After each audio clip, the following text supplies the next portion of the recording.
नमस्कार, कैसे हैं आप लोग? मेरे ख्याल से अच्छे होंगे, अपनी पढ़ाई लिखाई खूब अच्छे से कर रहे होंगे। जिन लोगों को आरओ का एग्ज़ाम देना है, उनके सामने 3-4 प्रश्न सबसे महत्वपूर्ण हैं। सबसे पहला, परीक्षा कब होगी? दूसरा प्रश्न, अगर परीक्षा लास्ट अप्रैल में हो जाती है, जैसा कि मेरा मानना है और होना भी चाहिए कि जितनी जल्दी हो जाए और कम से कम जो समय है वही मानकर चलना चाहिए कि वो 27 अप्रैल को हो जाएगी, तो तैयारी भी उसके पहले करनी है। तो तैयारी पहले करनी है यानी कि पूरा सिलेबस एक बार रिवाइज़ करना है। पूरे सिलेबस को केवल रिवाइज ही नहीं करना है, उसके तह तक जाना है। पूरे सिलेबस को केवल रिवाइज ही नहीं करना है, उसके कॉन्सेप्ट को समझना है और स्तरीय प्रश्न तैयार करके जाने हैं। ये सबके मन में चलता रहता है।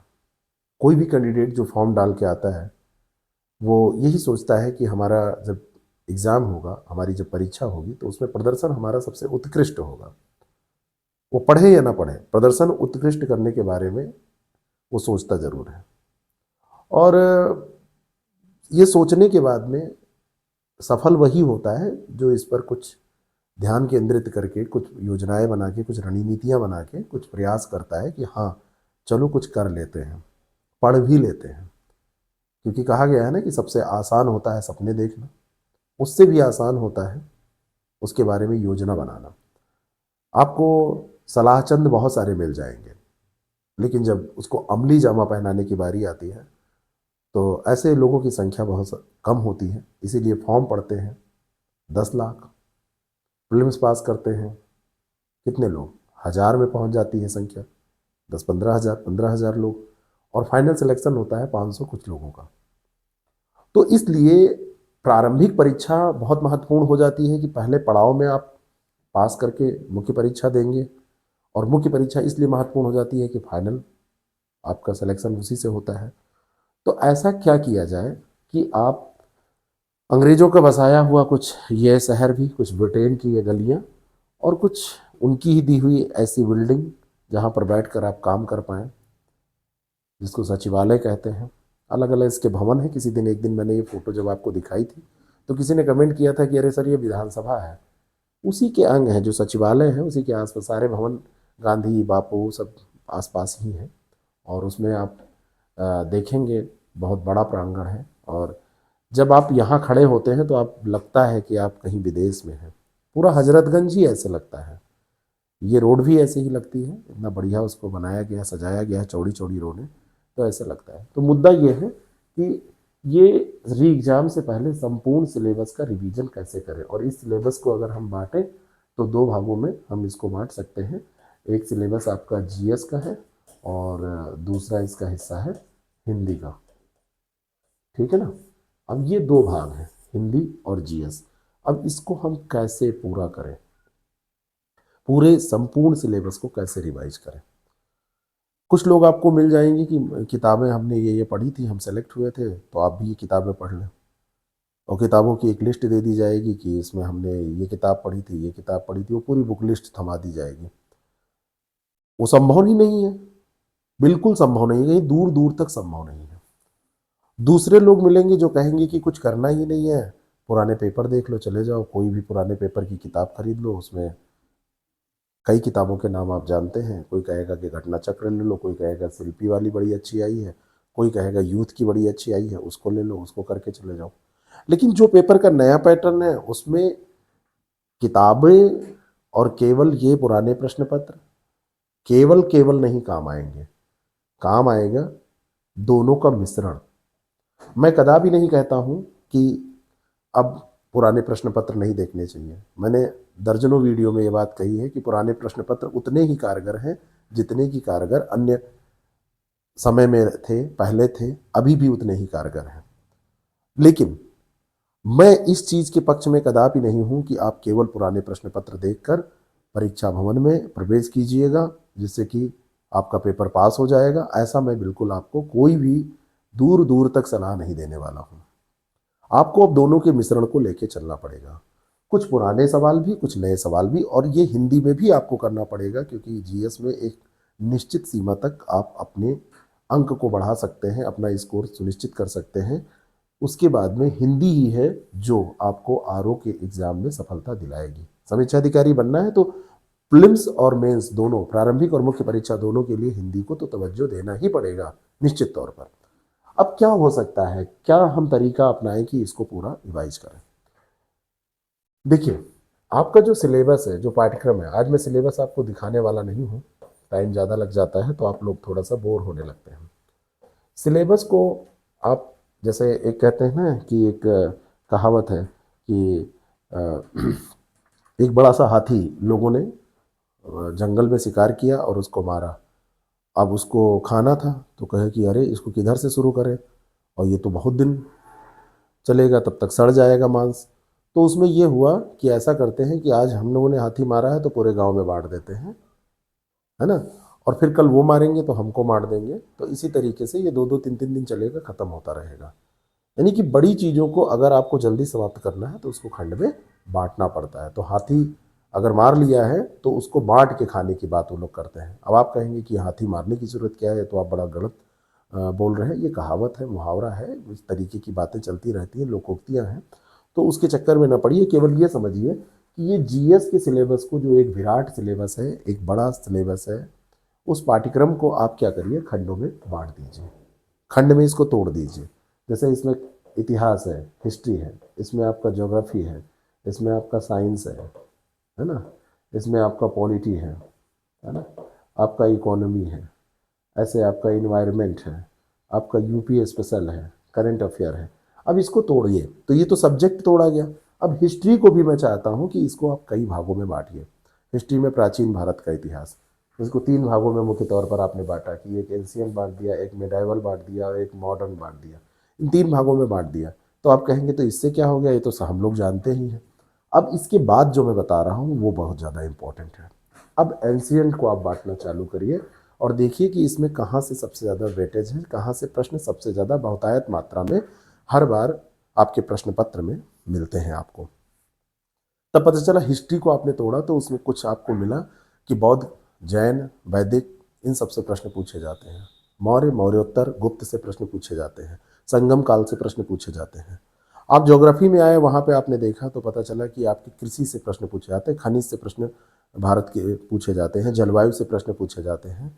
आपने देखा तो वहाँ पर आपको पता चला कि मानव भूगोल से प्रश्न पूछे जाते हैं, भारत की जनजातियों से प्रश्न पूछे जाते हैं। पॉलिटी में आप आए तो आपको पता चला कि हर बार डीपीएसपी से प्रश्न पूछे जाते हैं।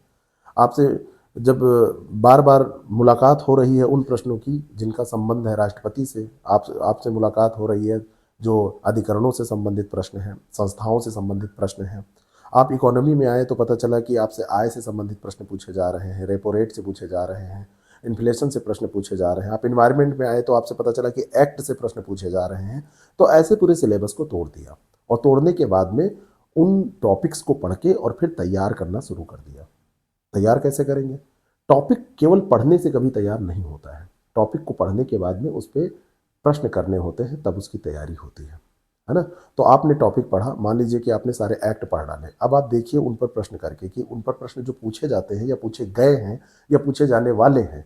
इसीलिए मैं कहता हूं कि कुछ प्रश्न आपको पुराने लेके चलने हैं, ओल्ड, जो कि आपको पीवाईक्यूज से मिलेंगे, और कुछ प्रश्न आपको न्यू लेके चलने हैं जो कि आपको टेस्ट सीरीज से मिलेंगे, है ना। तो एक तो आपको पढ़ना है, सबसे ज़्यादा ज़रूरी चीज़ ये है, और डीप में पढ़ना है। अब केवल एक्ट किस सन में आया है नहीं पूछा जाता है, उसके प्रावधानों के संबंध में आपसे प्रश्न पूछे जाते हैं। और उनके प्रावधान अगर बिंदुवार आपको रटे हुए नहीं हैं तो वो आप सुनिश्चित तौर पर नहीं कह सकते हैं कि वो आप प्रश्न सही रूप में वहाँ पर गोला बनाकर आएंगे, सही उत्तर उसका आप दे पाने में समर्थ होंगे। ऐसा नहीं हो पाएगा। तो अगर ऐसा नहीं हो पाएगा तो आपको यहाँ पर फिर क्या करना पड़ेगा, एमसीक्यू सॉल्व करना पड़ेगा। और इन एमसीक्यूज में ओल्ड और न्यू दोनों होने चाहिए। यानी कि एक जो पूछे गए हैं और दूसरे जो संभाव्य प्रश्न है, संभावित प्रश्न है, उन पर भी आपको चिंता व्यक्त करनी चाहिए, उनका भी आपको कलेक्शन करना चाहिए। ये कहाँ से मिलेंगे? टेस्ट सीरीज से। अब होता ये है कि ये सारी बातें आपको बहुत सारे लोगों ने बताया होगा, हमने भी कई बार बताई हैं, लेकिन आप कर कितना पाए? आप क्या पढ़ पा रहे हैं? आपने जब से सोचा है कि इस बार हर हाल में, हर स्थिति में इस परीक्षा को उत्तीर्ण ही करना है, इस बार बिल्कुल ठप्पा लगवा देना है सिलेक्शन का, शादी भी आपको करनी है इसी बार, और इस बार बिल्कुल अपना सेल्फ डिपेंड हो जाना है। 2025 आपके लिए स्वर्णिम अवसर है। इसके बाद सीटें भी इतनी जल्दी नहीं आएंगी, वैकेंसी आएगी भी 2-3 साल लग जाएगा उसको फाइनल होने में, जैसा आप देख रहे हैं एक एक प्रतिरूप जो पैटर्न चल रहा है कि वैकेंसी आती है तो 3-3 साल लगता है। आपने सोच लिया, लेकिन तब से पढ़ा क्या, कितना पढ़ा आपने, तो पता चलेगा कि आपने महीनों निकाल दिए हैं केवल इस सोच विचार में कि अब पढ़ना शुरू करना है, और वो योजना अभी बन नहीं पा रही है।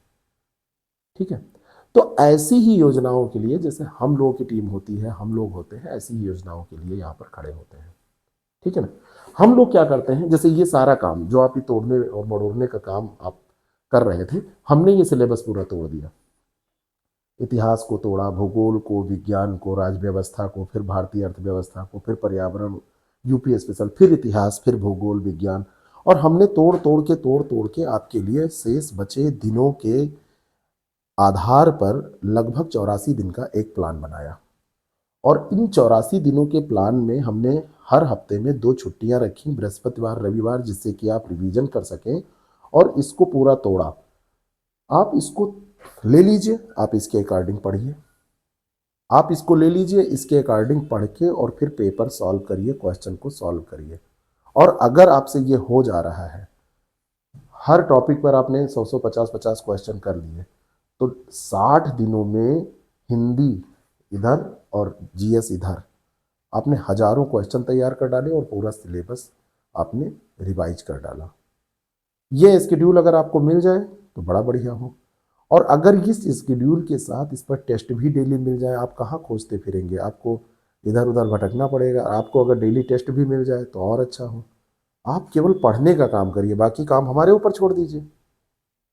नहीं, ऐसा नहीं, आपको लग रहा है नहीं आप ही सब करेंगे, आप ही कुआं खोदेंगे, आप ही पानी निकालेंगे, आप ही पिएंगे, और फिर आप ही कुएं की सफाई करेंगे, आप ही सब काम करेंगे, तो करिए, शायद ज़्यादा दिन लग जाए। ये आपका मामला है, आप जैसे सुनिश्चित करें, आप अपना चुनाव स्वयं करें। लेकिन ये स्केड्यूल हमारी तरफ से आपको फ्री में दिया जा रहा है। एक ज्ञानचंद हुए, वो ज्ञानचंद ऐसे व्यक्ति हैं जो हर परिवार में मिल जाएंगे और हर मोहल्ले में मिल जाएंगे। और एक सलाह चंद होते हैं। ज्ञानचंद जो होते हैं वो फालतू के ज्ञान नहीं बघाड़ते हैं, लेकिन सलाह चंद खूब सलाह देते हैं।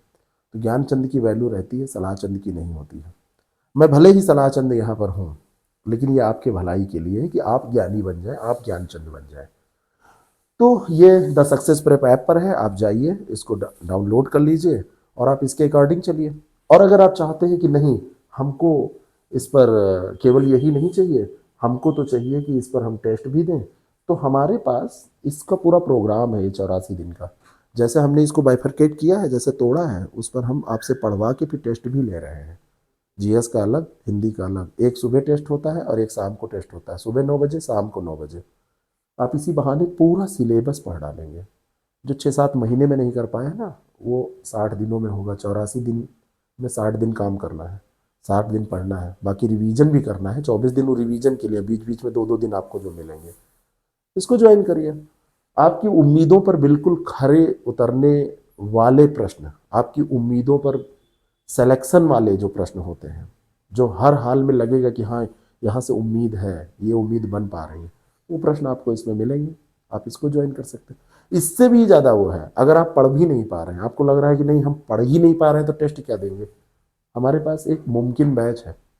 इस बैच में हम रोज़ 4 घंटे की क्लास चलाते हैं। जो नौकरी पेशा लोग हैं वो अपना रात में पढ़ते हैं, सुबह पढ़ते हैं। जो लोग खाली हैं वो लाइव क्लास भी कर लेते हैं। इसमें लाइव और अपलोडेड दोनों क्लासेज हम देते हैं। जो लाइव क्लासेज होती हैं वो सारी बाद में पड़ी रहती हैं, आप उसको देख सकते हैं। पूरा नोट्स दे रहे हैं, बड़ा कंसाइज, बड़ा मतलब ऐसा नोट्स है ना कि केवल काम की बातें उसमें लिखी हैं। आप डेमो देख लीजिए, आप जाके देखिए, मुमकिन है। द सक्सेस प्रेप ऐप पर ये भी अवेलेबल है। तो उन लोगों के लिए जिनके पास समय कम है लेकिन करना चाहते हैं, और चाहते हैं कि इस बिल्डिंग में जाके बैठें, पॉलिसी मेकिंग करें, इसी साल करना चाहते हैं, तो उनके लिए ये बैचेज हैं। कम समय में रिवीजन हो जाएगा, पूरा सिलेबस तैयार हो जाएगा। क्लास अगर ज्वाइन करते हैं तो कॉन्सेप्ट भी क्लियर हो जाएगा, फैक्ट भी तैयार हो जाएंगे। अगर आपकी लगती है कि तैयारी ठीक ठाक है, आपको लगता है तो तैयारी ठीक है, तो आप टेस्ट सीरीज़ में इनरोल होकर अपनी उम्मीदों पर खरे खुद को उतार सकते हैं। ठीक है, तो ये आपकी चॉइस है, ये मैं आप पर छोड़ रहा हूँ। हमने जो आपके लिए करने की सोचा है वो किया है। आप स्केड्यूल तो डाउनलोड ही कर लीजिए द सक्सेस प्रेप ऐप से। बाकी फिर कोई दिक्कत होगी तो बताइएगा, है ना। हम लोग इस पर डिस्कस करेंगे। Thank you so much.